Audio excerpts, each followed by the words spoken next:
America के राष्ट्रपति Donald Trump ने अचानक भारत की चुनावी व्यवस्था की तारीफ की है और इस तारीफ के केंद्र में हैं भारत के मुख्य चुनाव आयुक्त यानी सीईसी ज्ञानेश कुमार। ट्रंप ने भारत की चुनावी प्रक्रिया का उदाहरण देते हुए अमेरिका में वोटर आईडी कार्ड को अनिवार्य करने की अपनी मुहिम को आगे बढ़ाया है। लेकिन सवाल है कि ट्रंप ने ज्ञानेश कुमार की तारीफ क्यों की और अमेरिका की चुनावी बहस में भारत का चुनाव सिस्टम अचानक इतना महत्वपूर्ण क्यों हो गया।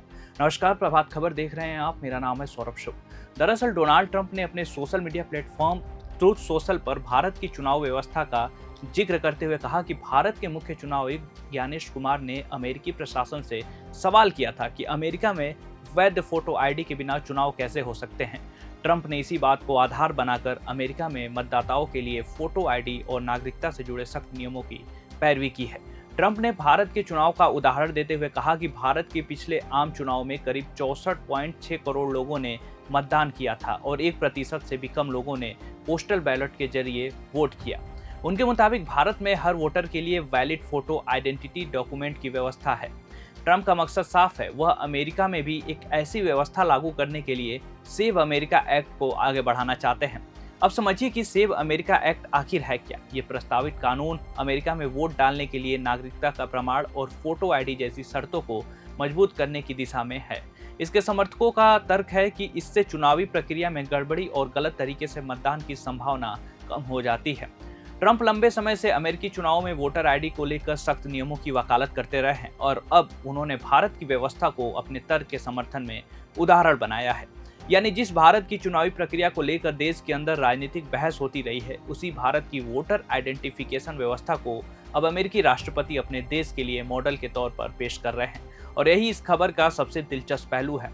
और अब आते हैं ज्ञानेश कुमार पर। ज्ञानेश कुमार फरवरी 2025 में भारत के मुख्य चुनाव आयुक्त बने थे।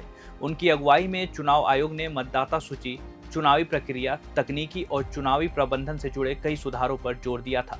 हाल ही में ज्ञानेश कुमार की अमेरिकी राजदूत सर्जियो गोर के साथ भी मुलाकात हुई थी। इसके बाद ट्रंप ने भारत की चुनाव व्यवस्था और ज्ञानेश कुमार के कथित सवाल को अमेरिकी चुनाव बहस से जोड़ दिया। अब इसका दूसरा पहलू भी है। भारत में चुनाव आयोग और उसकी कार्यप्रणाली को लेकर राजनीतिक बहस पहले से चलती रही है। खासकर मतदाता सूची, चुनावी पारदर्शिता और चुनाव आयोग की भूमिका को लेकर विपक्ष कई बार सवाल उठा चुका है।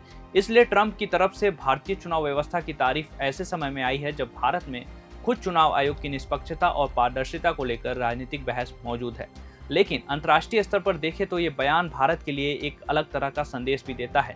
दुनिया का सबसे पुराना लोकतंत्र कहलाने वाला अमेरिका अब दुनिया के सबसे बड़े लोकतंत्र भारत की चुनावी व्यवस्था से एक खास पहलू सीखने की बात कर रहा है। ट्रंप के बयान का सबसे बड़ा राजनीतिक मकसद हालांकि भारत की तारीफ से ज्यादा अमेरिकी चुनाव कानूनों में बदलाव के लिए समर्थन जुटाना दिखाई देता है।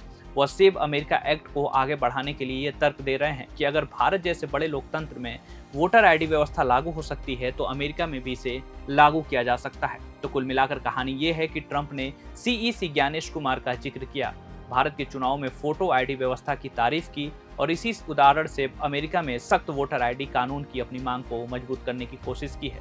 और आने वाले दिनों में देखना दिलचस्प होगा कि क्या ट्रंप की ये मुहिम अमेरिकी संसद में सेव अमेरिका एक्ट को आगे बढ़ा पाती है और क्या भारत की चुनावी व्यवस्था का ये उदाहरण अमेरिकी चुनावी कानून में किसी बड़े बदलाव का आधार बनता है। वैसे आपका क्या कहना है इस पर हमें अपनी राय कमेंट में जरूर बताइएगा। आप देख रहे हैं प्रभात खबर डिजिटल, मेरा नाम है सौरभ शुभ।